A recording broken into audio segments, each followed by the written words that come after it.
Не знам дали това е защото съм в Китай или наистина е световен тренд, но имам чувство, че Китай почва да става все по-готин и по-готин за все повече хора. Много от моите съученици ми звънят и искат да ме питат в кой град да ходят за обменни програми. Вече съм имал няколко такива случая. Много други хора ми казват, че са тук в Китай, българи. Им чувство, че има повече българи в Китай, отколкото в Америка. Освен това, на все повече хора съдържанието им в интернет започва да бъде по-ориентирано към Китай. Или преди ако Америка е била тази огромна култура, която имала влияние и обсък над нас, сега имам чувство, че почват все по-китайски продукти, по-китайски песни или... китайското културно влияние просто започва да засилва. Пример, TikTok е китайско приложение. CapCut също. Лабубу взе да става изключително интересно. Песента Лай Цай, Лай Цай. Лай Цай, Лай. Нали всички са чували. Има много други китайски песни. Уния момчета, дето е така си мърдат задниците пред едни скъпи коли, нали, китайци.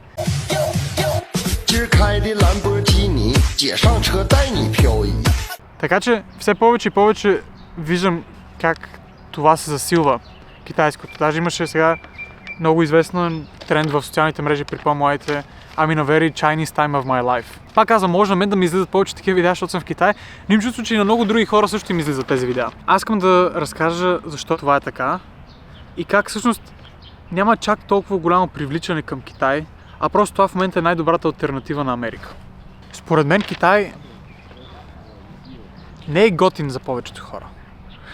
Защото той ако беше готин или ако беше толкова забавен, и преди ще да се харесва. И ще да бъде много по-известен и много повече ще да говорят за него. Причината според мен това да се случва е заради западъка на американската култура. Социално, с всички тези LGBT-та, инклюзивнес, разнообразието, за което говорят непрекъснато и влизат в крайности. Плюс това, че филмите им западат. Вече, нали, толкова са просташки техните филми, няма никаква стойност в тях. Много са се комерциализирали. Примерно, преди няколко години YouTube е бил изцяло аз като го гледах, като бях започнал още преди 6 години, беше изцяло за да забавляваш. Просто бяха такива приятели, се забавляваха и говореха. Пък сега всичко е станало кой е най-скъпия хотел и ще го разглеждам. Все по-екстремни неща. Този Мистер Бист направо промени играта. Америка им чувства, че става все повече и повече за пари.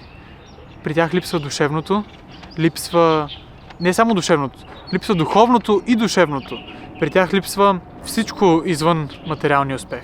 И китайците също изключително много ги интересуват парите, даже би казал, че повече ги интересуват от американците, но те знаят важността на останалите неща и тях не ги подценяват. И понеже изведнъж тази голяма сила, която е държава в целия свят и го въртява на пръста си, Холивуд е бил най-известното, всички са гледали тяхното съдържание, слушали с тяхната музика.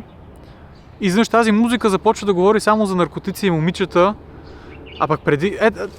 Прост пример. Франк Синатър преди за какви неща е пял и сега модерните рапъри за какво... То даже не е музика, те просто плямпат, нали, нещо под носа си да кажат, уж са много готини. Вие ако чуете модерния рап, то това е, имам чувство, че е музика за умствено нестабилни хора. И това го слушат всички масово. Китай просто предоставя алтернатива на това.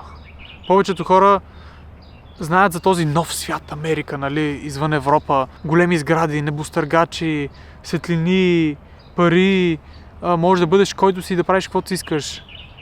И изведнъж при моето поколение се появява Китай, който има най-много небостъргачи между другото в света, като бройка, но още по-готини небостъргачи, още по-големи, още по-цветни, дрон шоута в небето, роботи, огромни красоти природни, както Америка също така. Ценностна система, която се противопоставя на западната и която наистина е много така закрепена и здраво се държи и предлага един друг режим на управление, който като че ли за сега работи много добре.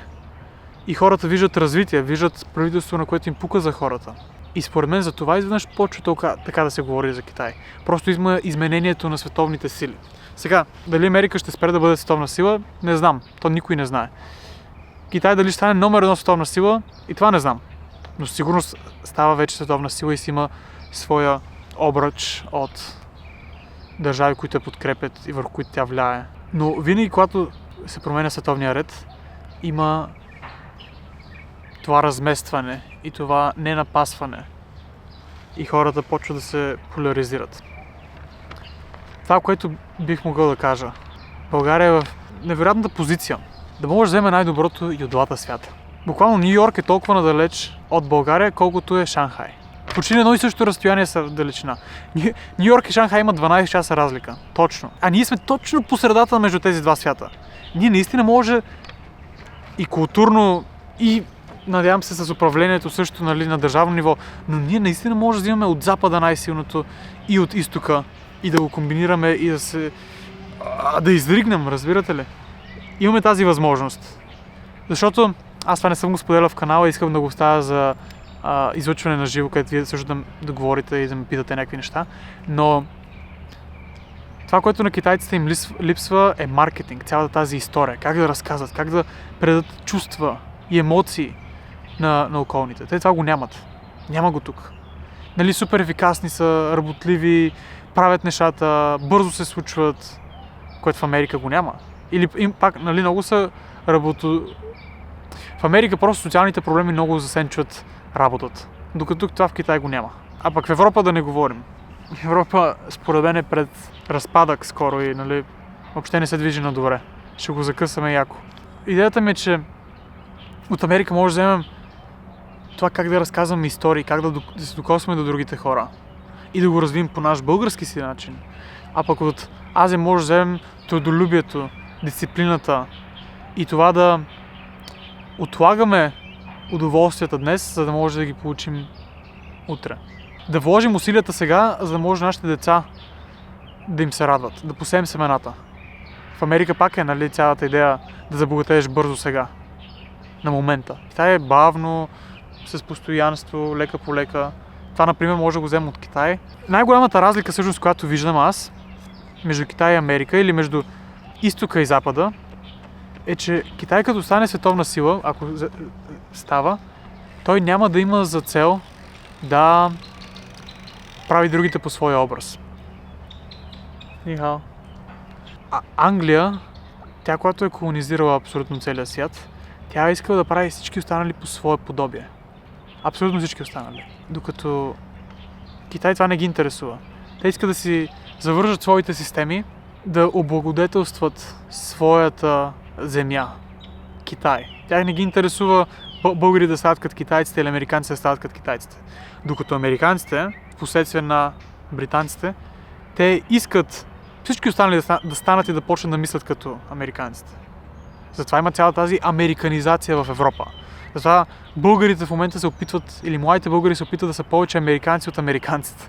Нали? Ако отидеш в България, ще видиш, че те носят много повече американски дрехи или така много по-късно американски дрехи, найкове или... всички тия американски компании или приложения, докато в Америка чак толкова много не ги използват. Китайците не ги интересува дали ти ще ползваш тяхните приложения. Ти стига да им вкарваш пари в тяхната икономика и да правиш бизнес с тях, това е достатъчно. Не им трябва повече. Те не искат Китай да се размива като Америка или като Англия, където Лондон, например, е пълен с чужденци. И накрая англичаните са построили град за останалите. Китайците не искат това да се случва с тях. Те не искат да има много чужденци. Те искат Китай да е за китайците.